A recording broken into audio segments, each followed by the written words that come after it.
paz do Senhor, meus queridos e amados irmãos, estamos mais uma vez aqui para transmitir a você a Escola Bíblica Dominical e queremos nessa oportunidade trazer até você a lição de número 11 da nossa revista da Escola Bíblica Dominical. E essa lição ela traz por título o zelo do apóstolo Paulo pela sã doutrina. E esta lição traz um texto áudio com as seguintes palavras: tem cuidado de ti mesmo e da doutrina. Persevera nestas coisas, porque fazendo isto, te salvarás tanto a ti mesmo como aos que te ouvem. Está registrado em 1 Timóteo capítulo 4, versículo de número 16. A verdade prática citada pelo autor da nossa revista diz assim: a Igreja de Cristo é a única instituição divina na Terra que preserva e defende a sã doutrina diante dos enganos e males das heresias.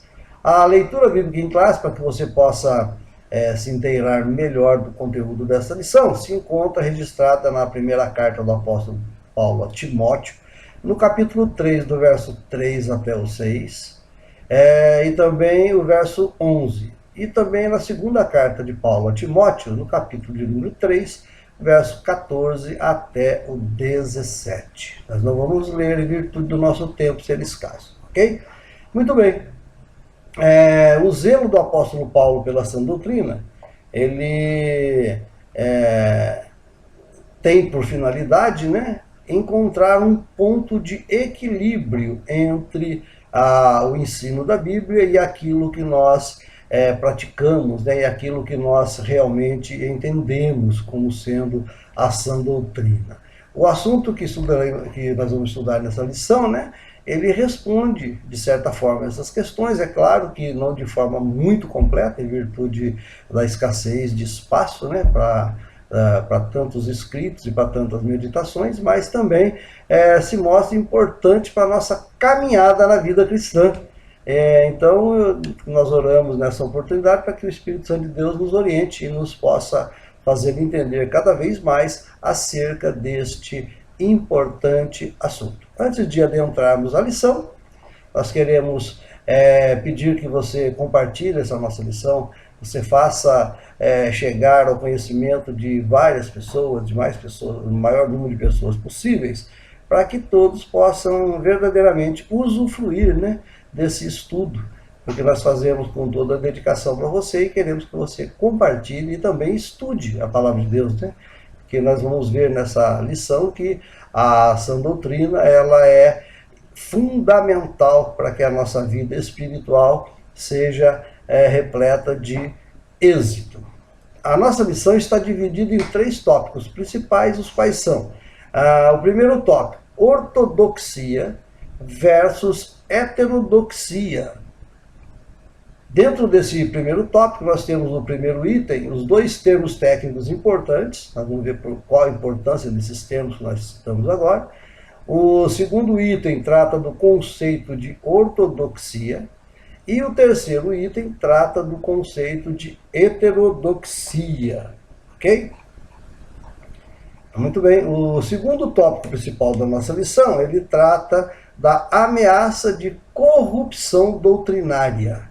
O porquê que Paulo estava preocupado com isso, o primeiro item fala a advertência do apóstolo. O segundo item desse tópico fala quais eram os problemas de ordem doutrinária que estava afetando a igreja, que levou o apóstolo Paulo a escrever, E também o terceiro item dessa lição trata das fábulas e genealogias intermináveis. O terceiro e último tópico da nossa lição trata a igreja como guardiã da sã doutrina. O primeiro item fala a igreja é a coluna e a firmeza da verdade. O segundo item fala o objetivo do zelo pela sã doutrina. E o terceiro item fala a primazia do amor. Então partiremos para a nossa conclusão.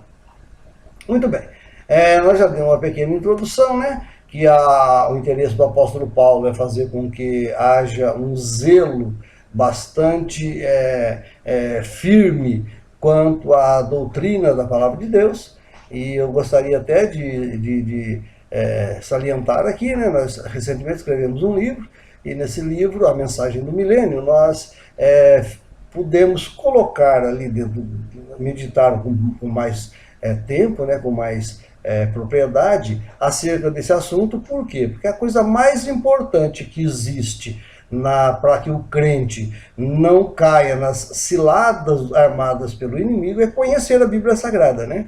E como nós falamos, e quando nós falamos em conhecer a Bíblia Sagrada, muitas vezes somos confrontados, né, por pessoas que também conhecem a Bíblia e às vezes desacreditam de alguns pontos bíblicos, e eu fiz questão de centralizar alguns pontos, não todos, é claro, né?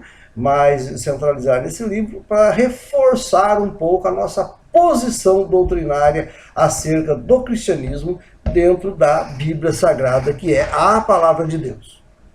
Muito bem, então o primeiro tópico principal da nossa lição trata de ortodoxia versus heterodoxia. Vamos entender, né? São dois termos técnicos muito importantes que são levados em conta dentro do estudo teológico, né? Dentro da teologia. Por quê? Porque nós temos que compreender, fazer a distinção correta entre o ensino correto da Bíblia e desvios da doutrina da Bíblia.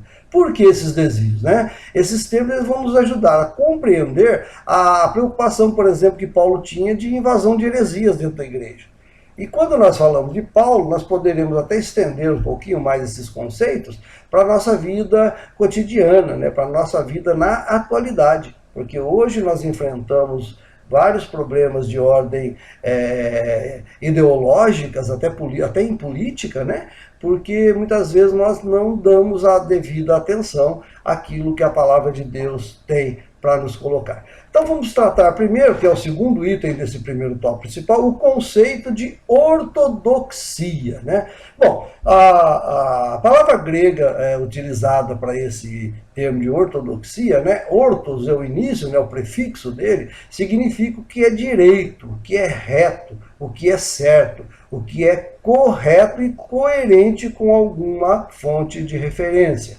Em 1 Timóteo capítulo 4, verso 2, você pode ler tranquilamente, aí você vai entender um pouco mais qual era a preocupação de Paulo quanto a esse tópico que nós estamos chamando de ortodoxia, né? Então, a ortodoxia, ela diz respeito à absoluta conformidade com um princípio ou uma doutrina. Então, no caso da ortodoxia cristã, nós estamos tratando de uma fidelidade àquilo que está escrito e explanado na Bíblia Sagrada, que é a nossa regra básica de fé, né? Que nós entendemos como a infalível palavra de Deus, né? Então, na teologia cristã, esse termo, ele refere-se a um modelo bíblico das sãs palavras. É utilizado esse termo para o apóstolo Paulo em 2 Timóteo capítulo 1, verso 13. Você pode até conferir, tá? Nós vamos citando essas referências, você com todo o tempo na sua casa, dê uma pausa no vídeo, abra sua Bíblia e vai conferindo, que você vai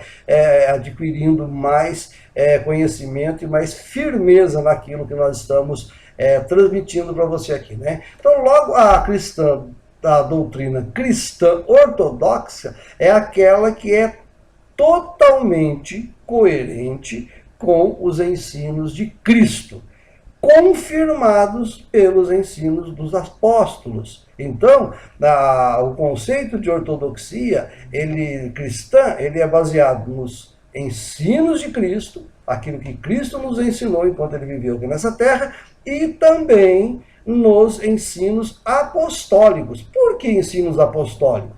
Porque, na realidade, os apóstolos foram o que deram prosseguimento à mensagem que Cristo pregou, que Cristo ensinou aqui nessa terra, não é verdade? Então, quando nós tratamos das coisas de Cristo, por que incluímos os apóstolos? O próprio Cristo disse, quando eu for para o Pai, eu vos enviarei o Espírito Santo, e ele vos fará lembrar de tudo quanto vos tenho falado. Porque nós confiar em nossa própria memória, nós podemos, com certeza, falhar muitas vezes, né? Então, ortodoxia. Põe em sua mente que é aquilo que é extremamente conforme com a palavra de Deus. Ok? O terceiro tópico, o terceiro item desse nosso primeiro tópico, trata do conceito de heterodoxia. O prefixo hétero, né, ele significa aquilo que é diverso, aquilo que tem vários significados. Então, a heterodoxia nos remete à opinião diferente, ou seja, oposição aos padrões e normas ou dogmas estabelecidos. Se no caso a ortodoxia ela é só um parecer, ela tem um só parecer, né? Ela mostra somente uma verdade, a heterodoxia ela implica em várias opiniões a respeito de um mesmo tema. Então nós temos que tomar cuidado, porque nós somos denominados cristãos ortodoxos, ou seja, que seguimos à risca aquilo que a palavra de Deus nos ensina. O apóstolo Paulo, para ele, né, a igreja tinha que manter essa unidade doutrinária. E essa unidade doutrinária baseada na fé, e baseada na fé, deveria combater com muita veemência aquilo que ele chama lá em 1 Timóteo capítulo 4, verso 1, de doutrinas de demônios.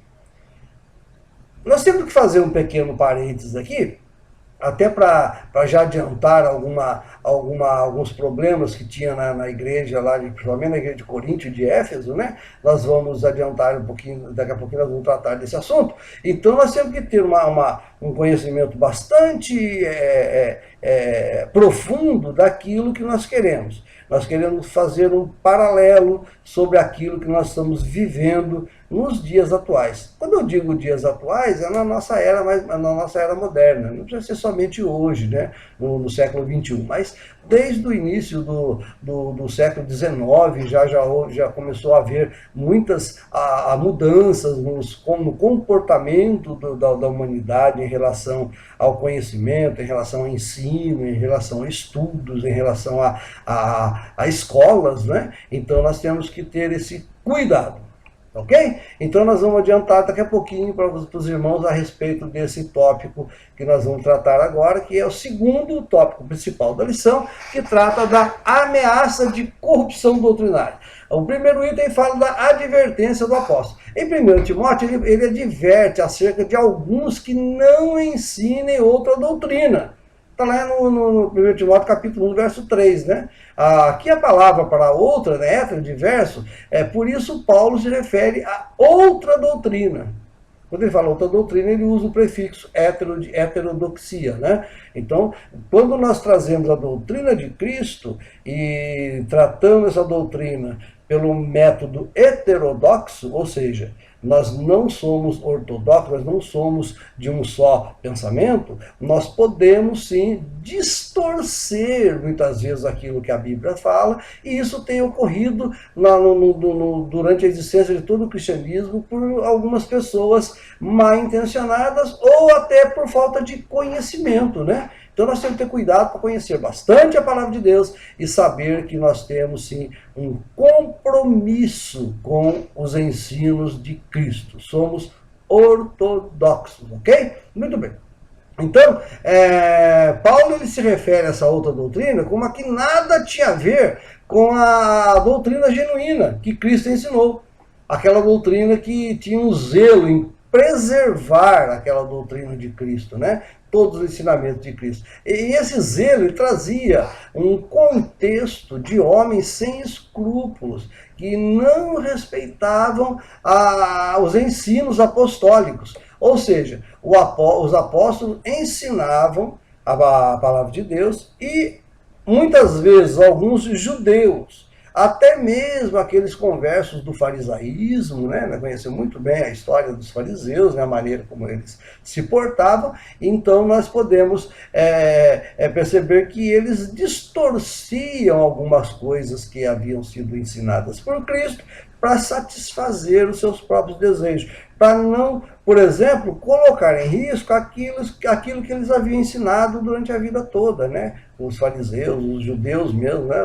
Os mestres judaicos, que ensinavam muito sobre a lei de Moisés, os costumes, os ritos, né? Os rituais da lei mosaica, enfim, eles estavam fazendo uma confusão com esses ensinos. É isso que Paulo está advertindo o seu amado irmão Timóteo para que ele não se deixasse levar por essas aberrações, né? Essas fábulas. Nós vamos citar mais na frente, né? Ele fala de fábulas, de mitos, né? Então, ele tinha muita preocupação quanto a isso, né? Então, o apóstolo ele identifica essas pessoas, até está lá em Atos dos Apóstolos, capítulo 20, versos 29 e 30, como lobos cruéis vestidos de ovelha, né? Que investiam contra o rebanho de Deus, não perdoando e não amando as pessoas. Está lá em Atos 20, 29 e 30. Ok? Bom, o segundo item desse tópico, desse segundo tópico nosso, ele trata de quais eram os problemas de ordem doutrinária. Quando nós falamos de interpretações errôneas, de heterodoxia e ortodoxia, nós temos que ter um parâmetro, né? Então aqui o apóstolo Paulo, ele se dedica a escrever a Timóteo, explicando o que estava acontecendo, quais eram os problemas, né? Porque não adianta falar sobre heterodoxia e ortodoxia e não colocar os problemas que estavam acontecendo para comparar. Falar assim, olha, isso está certo, isso não está. Isso é ortodoxo, isso é heterodoxo, né? Isso está fora da palavra de Deus. Então, as igrejas plantadas por Paulo, né, e outros apóstolos também no primeiro século, sofreram muito com essa infiltração de certos conceitos filosóficos, pagãos e judaizantes, como eu já disse, né, mas principalmente dentro da filosofia grega, né, que estava em voga na época, era o detentor da sabedoria, né? Os grandes filósofos gregos da antiguidade, nós conhecemos muito bem todos eles, não iremos mencioná-lo aqui até em função de tempo, né? Mas, então eles estavam confrontando a filosofia deles com os ensinos apostólicos, os ensinos de Cristo, e não era isso que era o objetivo do Evangelho, ok? Nas igrejas lá como Corinto e Éfeso, havia os que afirmavam crer no Evangelho, mas não renunciavam aos seus costumes, nem judaicos e nem pagãos. Outros que estavam se infiltrando no cristianismo, alguns aceitavam de boa fé, aceitavam e realmente havia uma transformação interior, e outros simplesmente, talvez por curiosidade, eles ficavam simplesmente acompanhando aquilo e traziam uma bagagem religiosa de legalismo judaico e aliado a um gnosticismo. O que é gnosticismo, né? O gnosticismo, na realidade, ele nada mais é do que vamos pegar aqui, o gnosticismo, na realidade, ele é uma mistura, né? Esse gnosticismo, ele trata de conhecimento, né? Porque gnos é conhecimento, mas o gnosticismo da época de Paulo, inclusive nos dias de hoje, ele trata de uma mistura, né? Uma mistura de misticismo com especulação filosófica. Ou seja, pessoas pegam aquilo que está escrito, aquilo que Jesus Cristo ensinou, pega algumas tradições filosóficas, alguns pensadores, grandes pensadores filosóficos, faz uma mistura disso e tentam criar um novo conceito que não é nem a filosofia original, né, que proveio lá dos seus idealizadores, e muito menos dos ensinos de Cristo. Então os gnósticos já estavam muito presentes na época de Cristo. Isso é muito comum nos dias de hoje, né? Nós temos esse problema muito latente, porque quando conversamos com algumas pessoas que são bastante cultas, principalmente, que conhecem muito bem de filosofia, né, de ler bastante sobre grandes autores, eles trazem esse problema de entender o que é a palavra de Deus. Eu queria até fazer aqui agora, né, aquilo que eu disse há pouco, fazer um pequeno parênteses, que na história da humanidade, o homem sempre procurou aprender e conhecer as coisas, né? No passado era muito comum, principalmente os mais afortunados, mais ricos, né, terem tutores para os seus filhos, ou seja, eles terceirizavam, eles delegavam a educação dos seus filhos a outros sábios que eles conheciam e criam que eles eram boas pessoas e iam fazer com que seus filhos aprendessem direito. Isso aí era no passado. Com o passar do tempo, na história da humanidade, nós podemos perceber que lá na Inglaterra, surgiu por lá, né, por volta do século XV, século XIV, século XV, por aí, um outro movimento de que o Estado deveria ser o ensinador. Ou seja, estava estatizando a educação das crianças. E isso teve um impulso muito maior com a industrialização e a necessidade que as pessoas tinham, tanto homens quanto mulheres, de trabalharem, né, para manter o seu padrão de vida, manter o seu status, enfim, ganhar o seu dinheiro, a sua sobrevivência. E isso fazia com que o Estado queria educar as crianças e os pais queriam que as crianças fossem para a escola para que eles tivessem tempo de trabalhar, né? Isso é muito comum nos nossos dias hoje. Não estou dizendo que está errado, mas é um método, né, que foi adotado há alguns séculos atrás, e esse método acabou por fazer o seguinte: como que o Estado ia educar as crianças? Na realidade, o que nós deveríamos entender é achar um equilíbrio. Eu sempre trago que o segredo da vida, o segredo para que se tenha uma vida saudável, uma vida próspera, uma vida em paz, né? Uma vida tranquila, é achar um equilíbrio. Porque nada dos extremos agrada ao Senhor. Nem tanto o legalismo, né? Nem tanto a religiosidade e nem tanto a permissividade. Nós temos que encontrar o equilíbrio que nós encontramos na Bíblia, é a graça de Deus, que ela nos transforma, embora nós não mereçamos, pelos atos e pelo que somos, né, pecadores, mas, por outro lado, faz com que nós sejamos agraciados por Deus, sem, contudo, e isso traz para dentro de nós uma responsabilidade diante daquilo que Deus quer na nossa vida. Então, o equilíbrio é um ponto importante. Então, quando nós falamos de ensino do Estado e o ensino doméstico, né, o que acontece com isso? Seria muito bom se o Estado se preocupasse, por exemplo, em ensinar para os nossos filhos simplesmente aquelas ciências, né, vamos dizer assim, que a humanidade já conhece e que são atestadas e como verdadeiras. Essas ciências, por exemplo, vou dar exemplo, matemática, história, geografia, né? Mas de repente começa a entrar no currículo escolar estatal matérias como educação moral e cívica.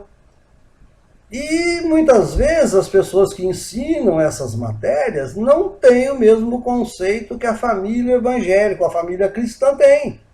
E isso causa um desequilíbrio no modo de aprender das crianças e pode trazer consequências graves no futuro. Além de que o Estado, quando ele aproveita-se do fato de que ele é o responsável pela educação das crianças, eles passam então agora a incutir na cabeça das crianças ideologias políticas.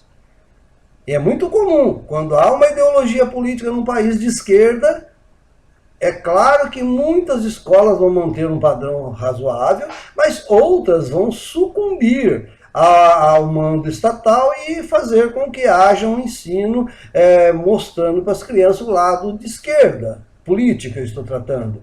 Quando o governo passa para a direita, então agora vai à extrema direita, agora o ensino tem que se adaptar para que não tenha mais aqueles professores de esquerda e possam ter só professores de direita. Isso é normal em todo mundo, né? Mas nós vemos então que parece que o Estado invadiu uma área de conhecimento humano que deveria ser limitada àquelas questões que vai trazer para o aluno um significado na frente para ele, uma melhoria de vida, uma profissão, né? Ensinar alguma coisa para ele, para que ele possa enfrentar os problemas que advirão da sua vida profissional, principalmente, né? E até social, né? Mas não nos conceitos íntimos de religiosidade, de ideologias políticas, não só políticas, mas até ideologias místicas mesmo, né? Ideologia, existe até a falsa ciência tentando ser introduzida nas escolas, né? Quando nós olhamos, por exemplo, que as escolas ensinam a teoria da evolução humana, elas colocam de uma maneira que confunde a cabeça das crianças. A criança vai na escola dominical, aprende que foi criado por Deus a sua imagem e semelhança. Ele vai na escola, o professor fala que ele não foi criado, que ele era um macaco, ele foi transformando em homem com o passar do tempo. Isso deixa a criança realmente bastante confusa, né? Mas nós não podemos perder esse fio da meada e deixar que as nossas crianças sejam ensinadas nas escolas e tragam para dentro de casa pensamentos diversos daquele que nós temos como cristãos.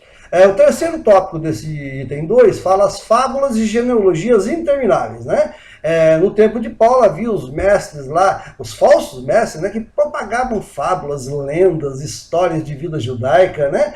Por exemplo, lá em Colossenses capítulo 2, verso 18, o apóstolo Paulo trata até que ele estava infiltrando na igreja um culto aos anjos, né? O anjo não foi criado para ser cultuado. Somente Deus deve ser cultuado, né? Deus na sua trindade, nas suas três pessoas, Deus Pai, Deus Filho e Deus Espírito Santo, que formam uma pessoa só. Esse sim deve ser cultuado, mas o culto ao anjo, aos anjos, o próprio apóstolo Paulo condena essa prática. Ok? Nós vamos partir então para o terceiro e último tópico, que trata a igreja como a guardiã da sã doutrina. Quando nós falamos agora há pouco sobre os ensinos de escola e aquilo que os pais ensinam em casa, existe um terceiro elemento dentro dessa formação, né, do intelecto da criança, que é a igreja.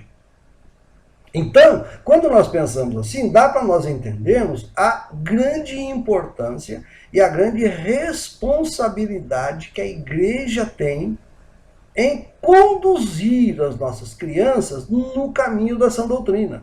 Nós cremos que a única saída para o ser humano, tanto aqui nessa terra, para ele ter uma vida saudável nessa terra, quanto a sua eternidade, quanto a sua espiritualidade, ela se encontra embasada na Bíblia. E a guardiã, né? O primeiro item desse tópico trata: a igreja é a coluna e a firmeza da verdade. A guardiã da sã doutrina é a igreja. Então, que nós que ensinamos, nós que pregamos, nós que evangelizamos, né? Nós que ensinamos nossos filhos, que nós possamos ter firmeza naquilo que nós conhecemos, que nós sejamos ortodoxos, cristãos ortodoxos, para que não haja divergência de ensinamentos. Porque é muito comum uma igreja dividir da outra, porque ela não concorda com um assunto, não concorda com uma outra doutrina, e aquilo vai passando de tempos em tempos e acaba criando várias vertentes, né, do evangelho.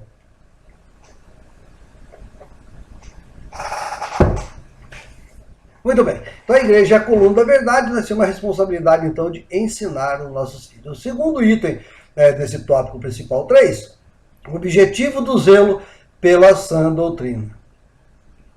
Preservar o amor, preservar um coração puro e uma fé não fingida. 1 Timóteo capítulo 1, verso 5. Então nós temos que ter esse objetivo, né? Quando há o amor ele está presente, o amor ele não é um sentimento apenas. O amor é uma prática, né? O amor é uma exteriorização daquilo que nós já temos dentro de nós, que foi nos dado por Deus. Quando nós aceitamos a Cristo, nós recebemos o amor de Deus em nossa vida e podemos então transformar esse amor em atitudes para com o próximo, né? Logo, não há cristianismo ortodoxo sem a prática do amor, de um coração puro, de uma fé não fingida. Terceiro e último tópico, a primazia do amor. Nós já tratamos do amor, então o amor é aquele fim do mandamento, é o amor, né? Conforme o apóstolo Paulo escreveu na 1 Timóteo, capítulo 1, verso 5.